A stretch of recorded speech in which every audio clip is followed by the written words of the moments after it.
record and minimize. And now, if you want to verbalize your problems, I'll write them and we'll take a look at them.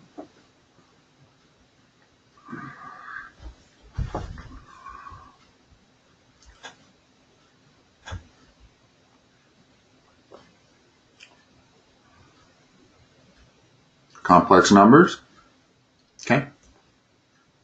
Okay, that's fine. We'll see if they're fractions or not. Go ahead.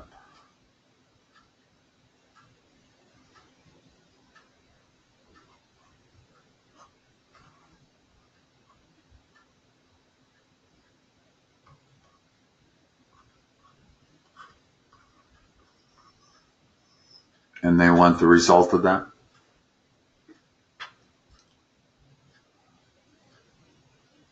Okay, yeah. This isn't complex numbers. This is, I guess, what they're calling complex fractions. So how do you add fractions? What's the first step? Okay, yep. We do have a common denominator. So the only other thing you have to do is add the numerators.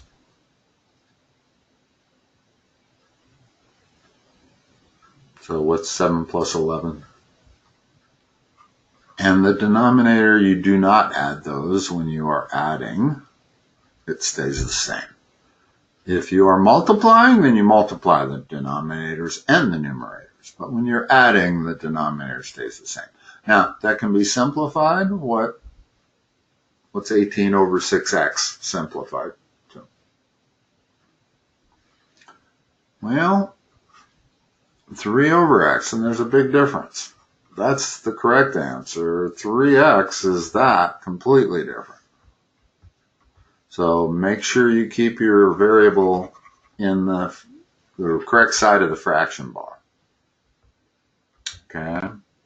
It's easy to do it the other way. Okay, what else?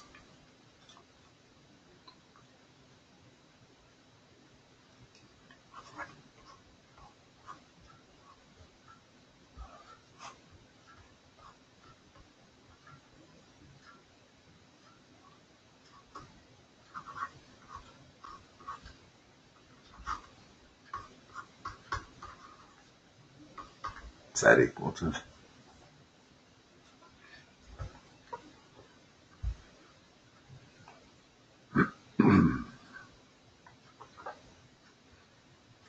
So you're just adding the numerators. What's 5x squared plus 5x?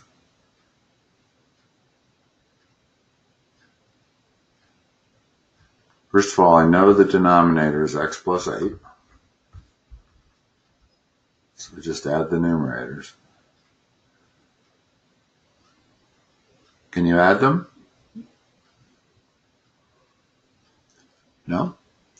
You're not multiplying. And this is where a lot of students get multiplication and addition mixed up when you throw in variables like this. When you're adding things, you can only add like things. Okay? X squared is an apple.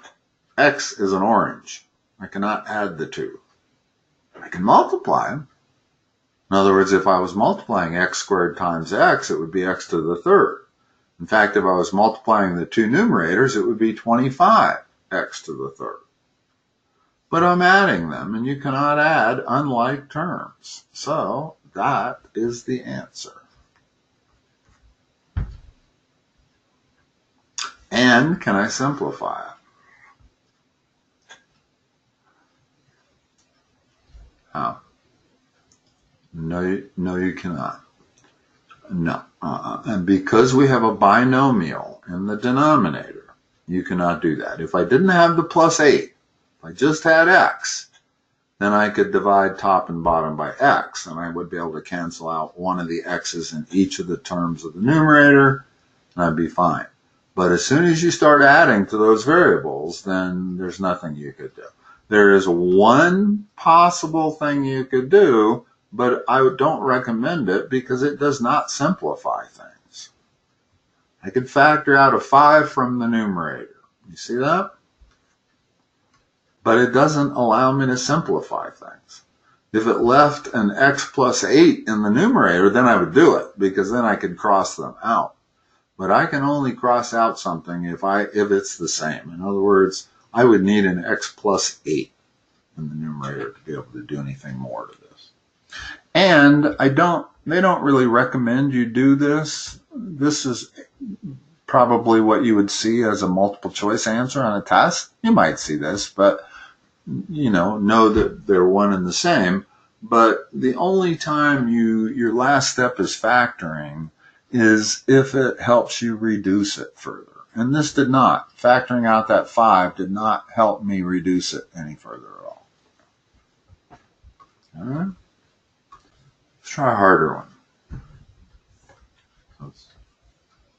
Let's try one that has different denominators. If you have one like that.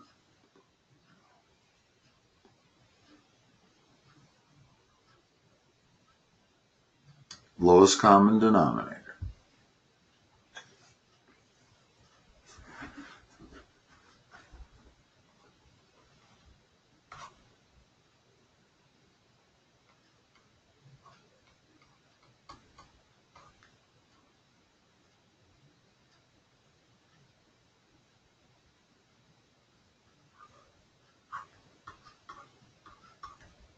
When they put a comma, they want you to find the LCD of these two terms. Okay? I'm going to put a plus, because when you add two fractions, the very first thing you have to do is find an LCD. Okay? So we're going to add these things. Now, when you have variables in the denominator, one common denominator is always the product of those two variables. In other words, if I were to multiply the left denominator by the right denominator, that would by definition be a common denominator. Wouldn't necessarily be the lowest common denominator. Hence, it would not be an LCD. But the definition of an LCD is that it's the lowest number where both denominators divide into it evenly. Okay? Now, they could have started this just a little simpler in removing the 4s. Okay? If we didn't have a 4 in the bottom, then the lowest common denominator would definitely be that. Just the product of it. X times x plus 1. The fact that there's a 4 in there, we don't need to make it 16. We can just make it 4, like that. Okay?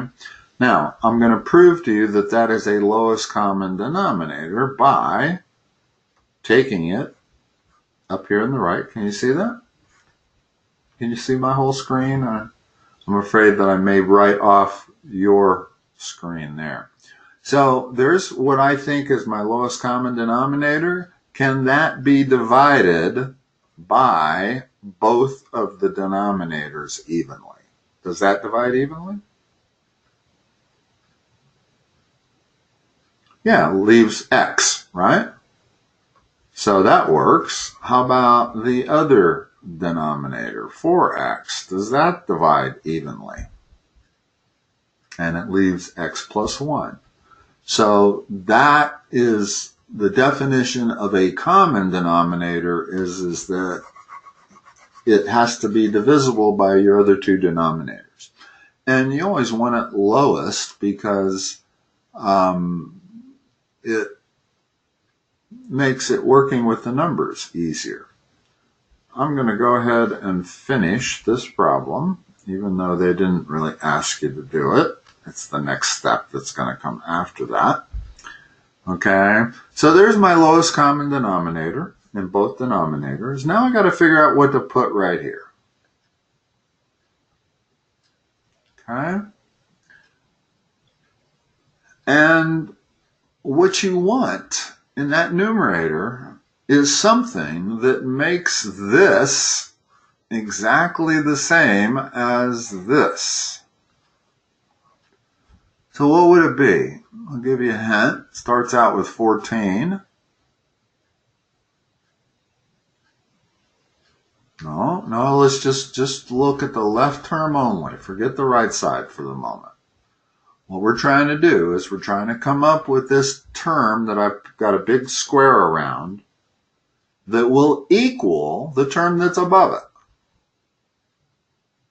It's got the 14 in the top and the 4 in the bottom. There you go. Now notice that this is identical to this, and that's always the goal, is to not change anything. Okay, what needs to go over here? Clearly 7 something. Yeah. And the beauty of writing it like this, without the circles and squares, is that you can look at that and cross off the x plus 1 and realize that it's the same as that. Okay? So the beauty of writing it like this, exactly like this, in other words, you don't want to multiply those denominator. I do not want to multiply that 4 times the x plus 1 times the x. If I multiplied it out, it'd be much harder to check that I had not changed the two fractions. Okay? Okay, now the question is, how do you add those two together? Well, what's my denominator going to be?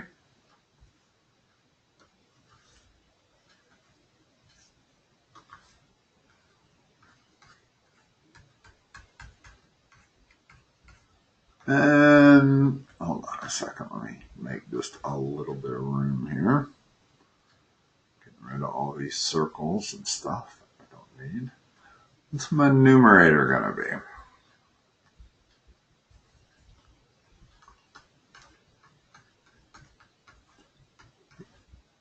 Distribute that 7.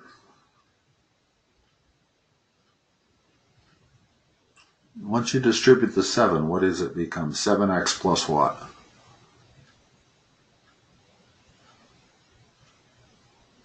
Plus 7. In other words, this 7 multiplies the x, and it also multiplies the 1. And there you go. And now that all reduces to, I can add oranges to oranges. I got 14 oranges and 7 oranges. That's 21 oranges. Plus 7. That's my new numerator. Takes care of those 3 terms. My denominator hasn't changed. Now we look to see if we can cancel anything. Can I simplify that? What do you think? You're right. You cannot do anything to it. There's an x plus 1 and there's an x. You cannot do anything to that. In other words, I can't do anything to whenever I have this situation. That's non-simplifiable. And I basically have, I could, there's something I can do. I just saw it. Here's a case where if I factor the top, it actually helps. What can you factor out of the top?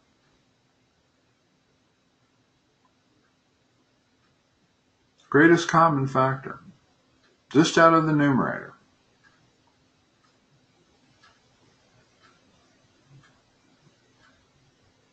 7. Leaving what?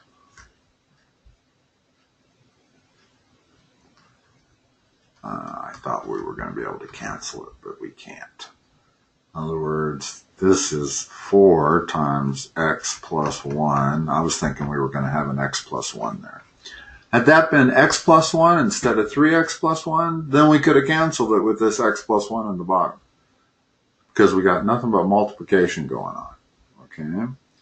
But it still is not simplifiable anymore. Which means I don't want to do that factoring. This is my final answer over here.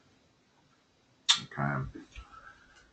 Jake, I'm going to have to run on you in a short session here, but at least we got the problem conquered, I think, for next time.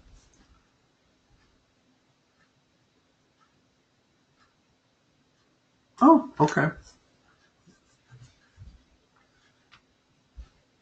You just need that meeting ID number to get in. That's it. And it changes every time. So, and what I'll do is text it to his phone right before the next session.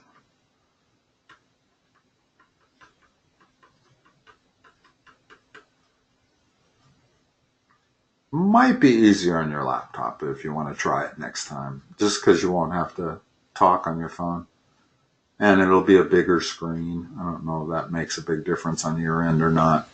I guess if you could read everything that I've been writing here, you're fine. That's all. And you know, it's really more about seeing what I'm writing and hearing what I'm saying. So, all right.